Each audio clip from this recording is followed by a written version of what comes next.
Hello, and welcome to another Health Essentials podcast. I'm John Horton, your host. Today, we're going to dive into a debate about the left and the right. And no, we're not talking about politics. We're looking at the anatomical halves of your brain.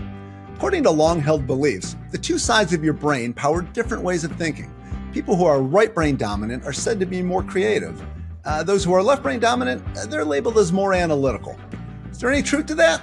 Well, we're going to answer that question by tapping into the mind of psychologist Grace Tworek. Dr. Tworek is one of the many experts at Cleveland Clinic who visit our weekly podcast to demystify our bodies and our health. So let's put our thinking caps on and learn how our brains really work.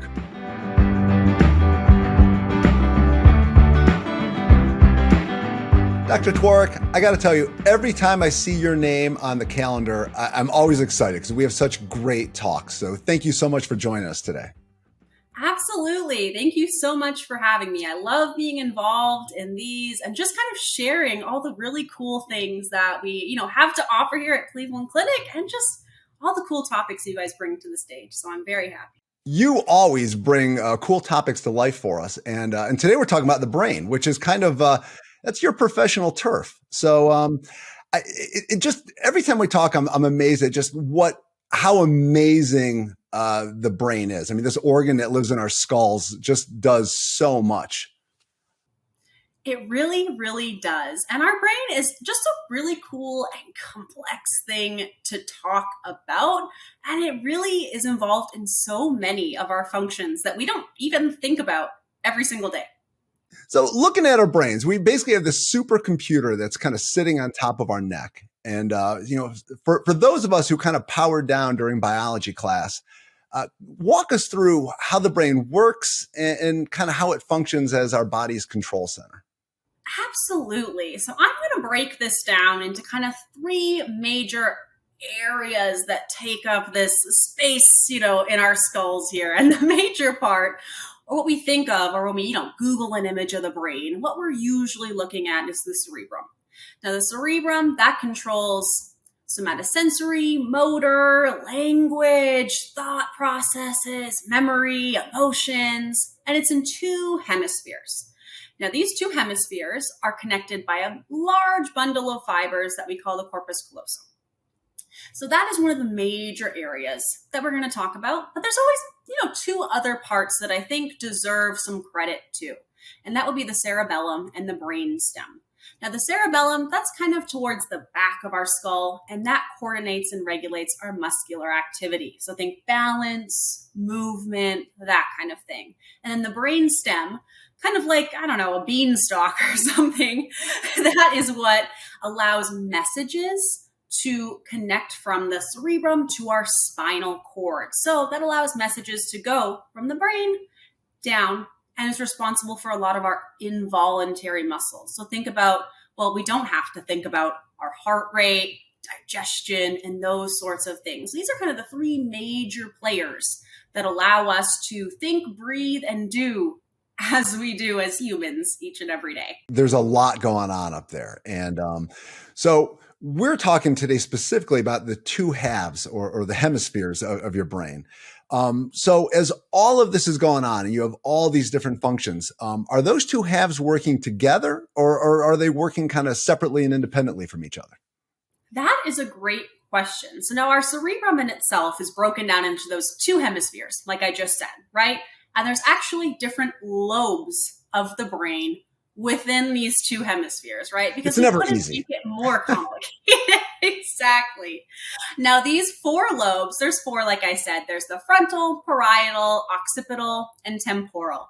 Now, they all break down different activities and different areas of the brain, even on different sides, can be responsible for different things.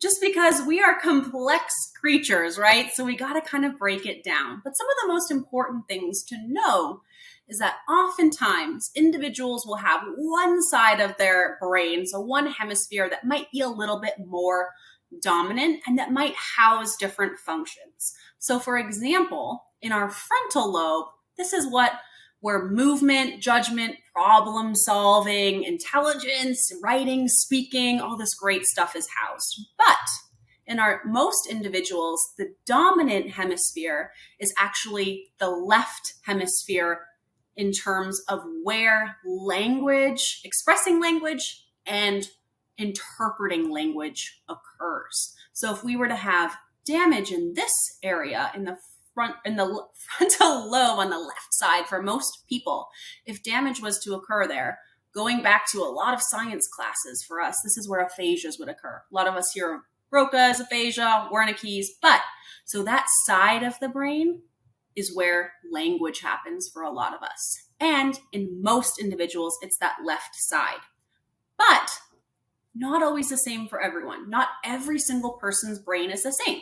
So there is what we call brain asymmetry, where one person might have the right side of the brain be a little bit more dominant. But as, creatures and as we develop over time, our brains learn how to if one area is stronger, how do we kind of compensate for that? Our brains are really, really smart.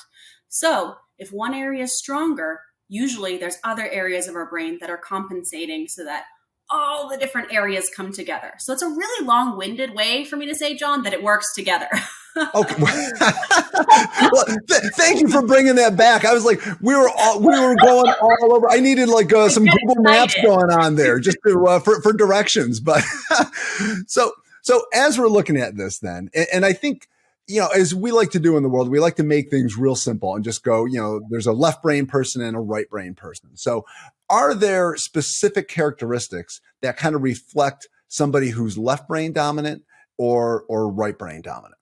Sure. And now there is often quite a lot of talk. I feel like if we Google that, right, or we'll always hear I'm a more creative type A, type B, right brain, left brain type of person, right? Because everybody wants to identify themselves somewhere. So oftentimes we think of right brain thinkers, being the more creative types, artistic, maybe more free spirited, while our left brain thinkers are more rigid and logical and detail oriented. But the truth behind all of this isn't really as accurate as we think when it comes to breaking it down to the science, right? There really is no type of personality or type of, behavior that's linked with being more right brain, left brain dominant. Because, like I said, our two hemispheres are working together. But there might be situations that we're in where it's more appropriate for us to be one type of way, right? So we might have strengths on either side that come into play depending on the situation that we're in. So do people tend to, they want to associate with one way and you almost then act that way? You kind of, you set yourself up like, oh, this is who I am. So therefore I'll be this way.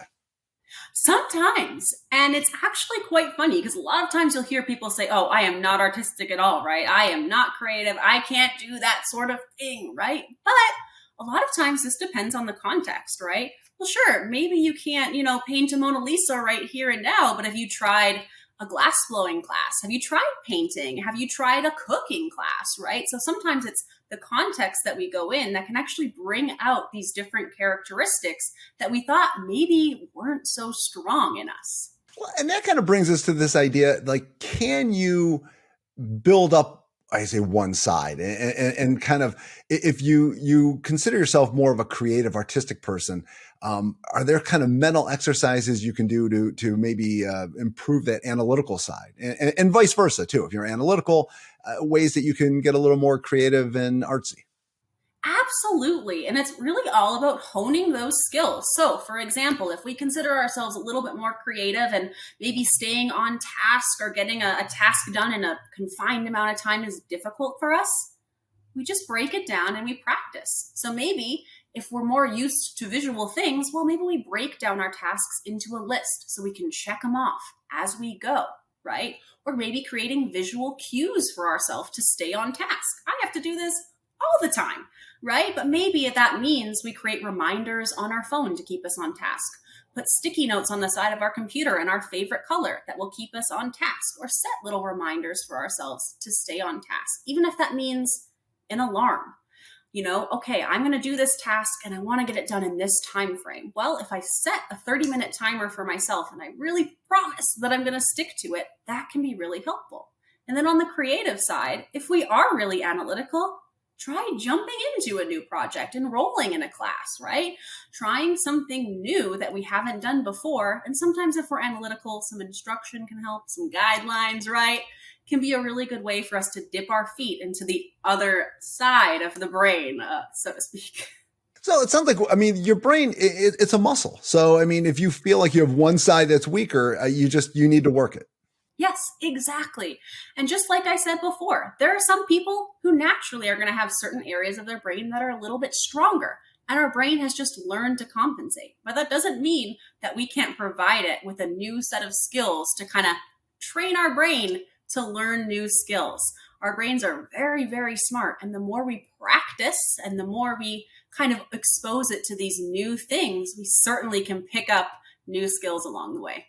So don't put yourself in a box by just classifying yourself one side or the other. We all have that freedom to tango over that line if we want to. Oh, that sounds like a challenge. We all need to somehow find something a little more and go and do something different.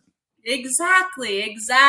Perfect time for a new resolution, right? Sometimes I think you have to push a little bit and like I said, maybe get into a corner of your brain you're not using as much just to dust it off and get it working. Exactly. And even getting involved with a friend to do that, right? Sometimes it can be intimidating if it's not something we're used to doing.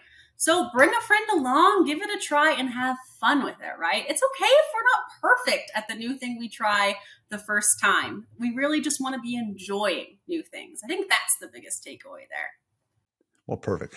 Before we wind things down, is there anything that we missed or anything else you'd like to add? I think we did a really good job covering that. I really appreciate you bringing this topic to the table. I think it's something that people are often curious about. And I love what you say by not boxing ourselves in, opening ourselves up to all the possibilities. All right. Well, thank you. As always, Dr. Tworek, you are a fountain of information. So I appreciate you coming in. Thank you so much. Well, it's a good thing our brains can handle so much information because Dr. Tworek gave us a lot to ponder. And that's true whether you're left brain or right brain dominant. Till next time, be well.